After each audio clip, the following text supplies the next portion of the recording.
Hello, welcome back to my channel. This week, I'm bringing you along my trip through Los Angeles, California. But before we get started, please be sure to subscribe to my channel and give this video a thumbs up so that way we can keep on growing. Now, I have a lot of food to eat and a lot of places to see, so let's go.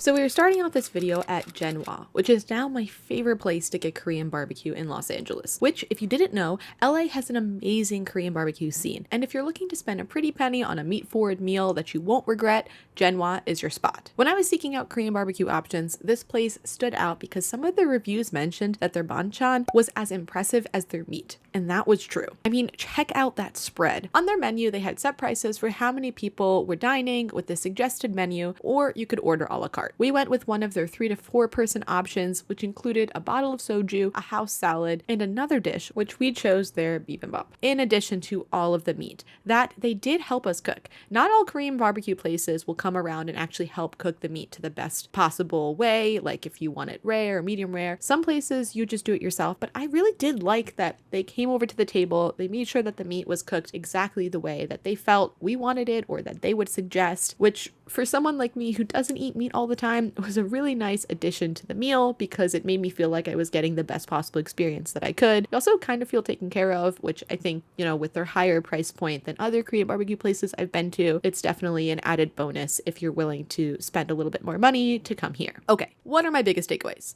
The banchan is insane, and I will go back even just for that. I have learned that I love plum soju. It was delicious and perfectly sweet, but not overwhelming. I also need to figure out the mechanisms of a smokeless grill, because I left this meal still smelling of the sampler perfume that I used right before I went out to eat. Yeah. Try Genwa if you want to splurge on a meat-heavy meal, or if you're just honestly interested in Korean barbecue. I think it's worth the money. The quality of the meat was really impressive. The whole experience was really great. It's interactive. It's something that I definitely don't do all of the time. So if you're interested in meat or trying more of Korean food or cooking, it's definitely a good spot. Now, if you're looking for a more affordable option for Korean barbecue, then I would definitely check out my last Los Angeles video, which I'll have linked above and down below. I go to a different Korean barbecue place that's a little bit more affordable, but in general, Korean barbecue is kind of expensive because high quality meats can be expensive. So if this is something that you're interested in, check out Genwa or check out my other video for a little bit of a more affordable option.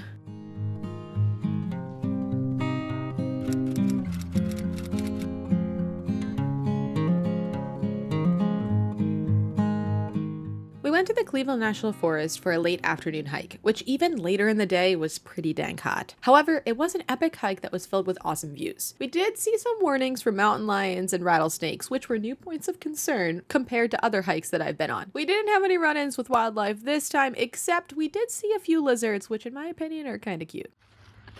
Say hi! Hi! Afterwards, we went across from the trailhead to the camp shop, which was really awesome. I got a classic fruit punch and a banana muffin that was made at the shop. If you check out this hike, you should totally stop in the camp shop across the way. The shop owner was so kind, and they had an amazing selection of international products as well as food that they make in-house. It's the perfect combination, in my opinion.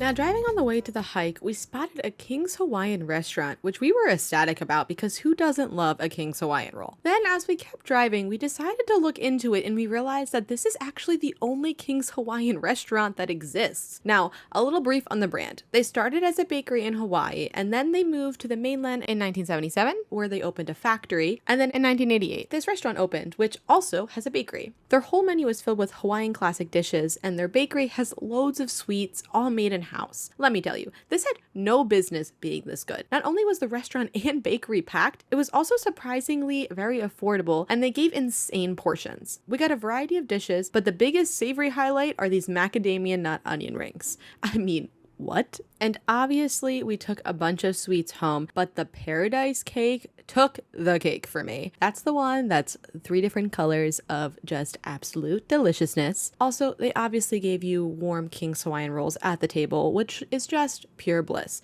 They also apparently do weddings. So yeah, this was pretty legit. The following day, we went on a walking food tour in downtown Los Angeles. Now, it's common knowledge that LA is not a walkable city, but seeing as I live in New York City, I was determined to find a way to forage a semblance of a walking culture into LA, and this tour delivered. We went to 6 stops filled with tasty treats, and we even learned about the history of downtown with landmarks and memorials along the route. I'll link the company we used down below, but our wonderful tour guide Robbie even mentioned that they are working to help develop even more walking tours. So you best believe I'll be looking out for those. Also, on the topic of walking in LA, let me know if you have any recommendations for walkable areas in Los Angeles. And I don't want walkable in quotes. I mean like your feet are taking you where you need to go. I'm curious for maybe a video in the future. Comment down below if you think you know what style video I'm talking about. After our tour, we headed over to the Time Travel Mart, which is a spot that I have been eyeing for a while. We went back in time to another dimension and we even peeked into the future. But really, this is a fun, quirky shop with all items dedicated to the imagination of traveling through time. One thing that was really fun to discover, other than all of their funny time travel related goods, is that the shop is actually intended to support a young adult creative writing group. The back of the shop served as a classroom, and they even sell some of the students' books in the shop. That personally is something that just excites me. So if you find this place cool, totally stop by, because supporting places like this helps young people grow creatively, and well, it's also really fun. Also, this product for shade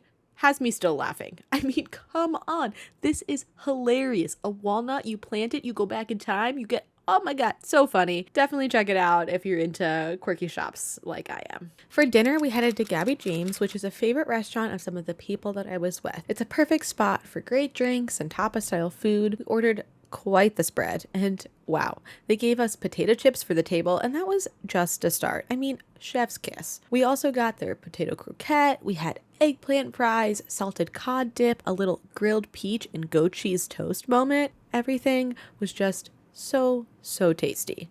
If you're into small plates that are just packed with interesting flavors, then this is the perfect spot. Another day we grabbed some In-N-Out, which is actually one of my fast food favorites, next to Chick-fil-A that is. I got a classic double-double with animal-style fries, and my boyfriend actually got their grilled cheese, part of their not-so-secret menu, and he was pretty impressed. It did come with all of the fixings and then just the cheese that would have been on their regular cheeseburger, but in my opinion, it still seemed pretty good, and I think if I wasn't feeling meat, I would definitely get that next time. Well, I wasn't feeling meat for dinner because we did have a few pretty meat-heavy meals, so we were craving some vegetable-forward dining. As a result, we headed over to the Green Temple. This place was awesome. We both had some fun drinks, and then we started with the quesadilla, and I ordered their white lasagna, which I assumed wasn't really going to be a traditional lasagna, and it was more of a vegetable tofu baked saucy delight, and it was incredibly filling and so nourishing. And then my boyfriend got their avocado sandwich, which he raved about, and we also split their peanut butter pie for dessert, and then we rolled home.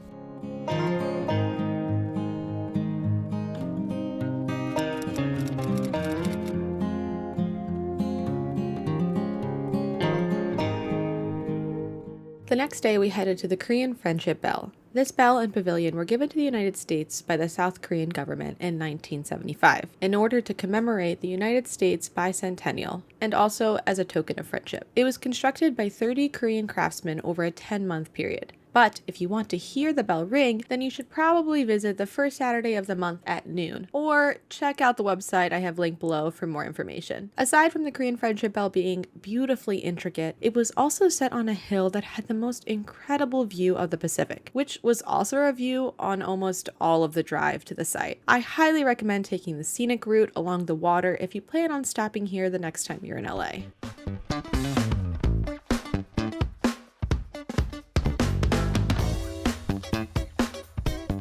After this, we headed into downtown Los Angeles, or DTLA for the locals, to grab some breakfast burritos at Wake and Late. We went pretty close to closing and there was still a line at the walk-up window. It was Labor Day, but I think the line was justified by how incredible these burritos tasted. We got the vegetarian burritos, matcha and dirty chai lattes, and it was absolute magic. The burritos were stuffed with tater tots, jalapenos, cheddar, eggs, grilled onions, and avocado. Now, my boyfriend said his was a tad bit spicy for his his liking, but I had no problem. So he may have gotten a few more jalapenos than me, but if you aren't a spicy person, I would just keep that in mind. Personally, I love a kick of spice when there's a lot of fatty elements, so that way the spice can cut right through them. They also serve these burritos with a chipotle aioli, and I just absolutely adored it. This was my ideal burrito. It had a crispy fried element, it had beautifully cooked eggs, it had some fatty elements, some spice, cheddar.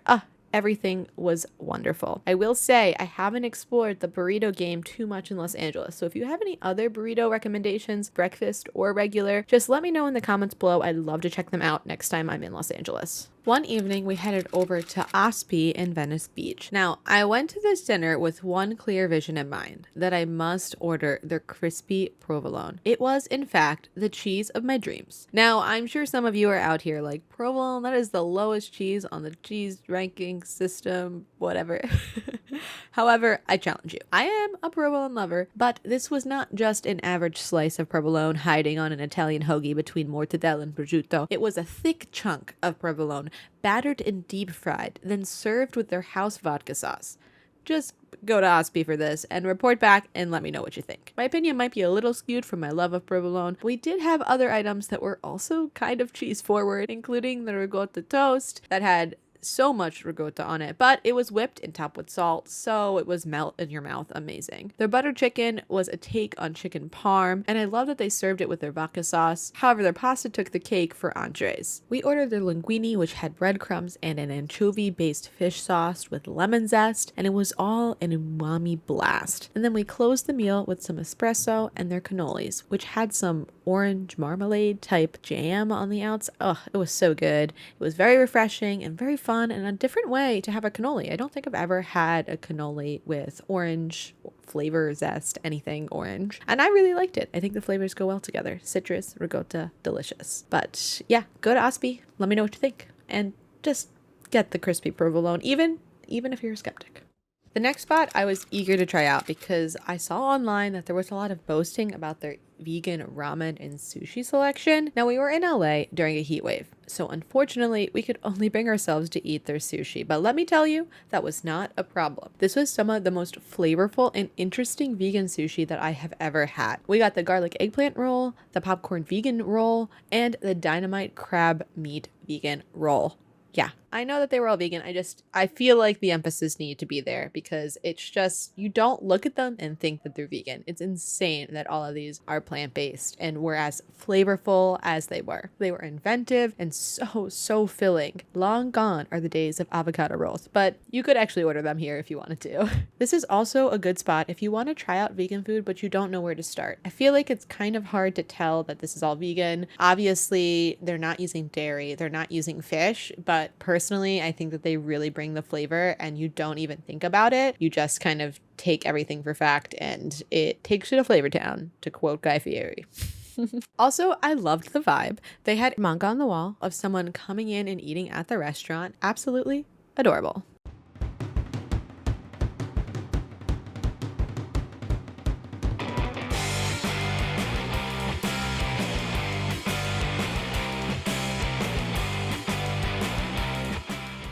Typically, after a heavy meal, we like to go for a long walk. However, instead, we lived the LA way and went for a long drive. This did include getting some coffee as a little pick-me-up because heavy meal plus heat is a recipe for a nap in my book.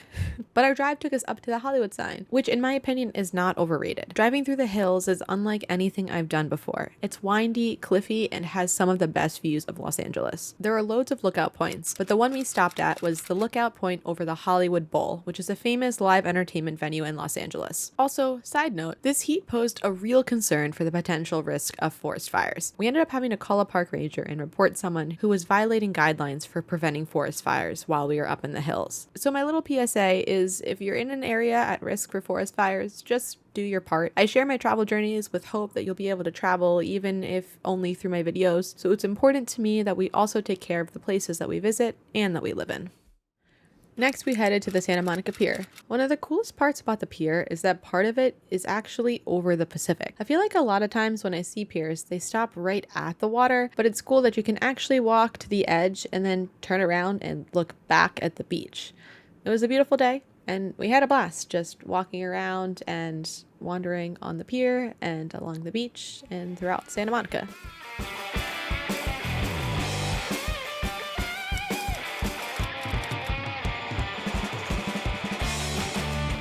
Then it was time for some donuts, so we headed over to Bluestar Donuts, which actually started in Portland, Oregon. The location we went to was on Abbot Kinney Street, which is a block filled with shops that's not too far from Venice Beach. So if you're looking to come here, it's a good spot to walk around, and well, the donuts were wow. So shop, eat some donuts, and again, why were these so good? It was arguably rude how good the old-fashioned was. I mean, it was just perfection. We also got their horchata, their Mexican chocolate, and their apple fritter. And shockingly, the apple fritter ranked lowest for us, but like it still out-donated most donuts. Yeah, we're gonna go with that. I don't know how we ended up with so many donuts, but I truly regret nothing. Square. It's a square. How is it? I never best one I've ever had. Really? What?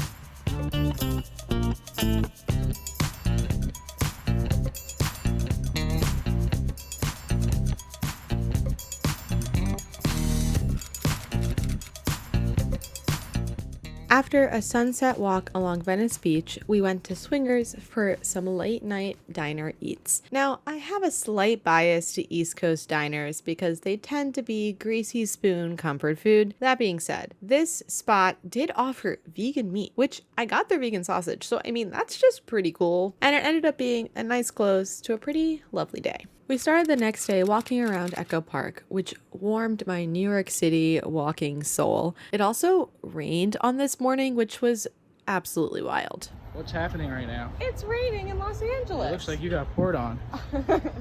Well, some of this was from the shower, but it's wild. Yeah, it's a little drizzling here. The rest of this day, we actually filmed a taco tour, which will be coming out soon, so stay tuned for that. Another day, we headed over to Olvera Street, which is a historic Mexican street filled with vendors and apparently 2, maybe even more free museums. We headed into what was apparently the oldest standing residence in Los Angeles, and it was built in 1818. Then we went over to the America Tropical Interpretive Center, which was a really impactful center that followed the life of a muralist and their impact on Olvera Street in American history. Both of these were unplanned stops that were awesome to stumble upon. We definitely ended up spending more time than expected at Olvera Street, and that was without even having a bite to eat. I'll link below the website that has a full list of all of the attractions along the street. To keep on our museum trend, because we were in fact trying to beat the heat wave, so we tried to do some more indoor activities, we headed over to the Academy Museum, which was just so much fun. If you have any interest in learning more about the history of film or how films are made, this is an awesome stop.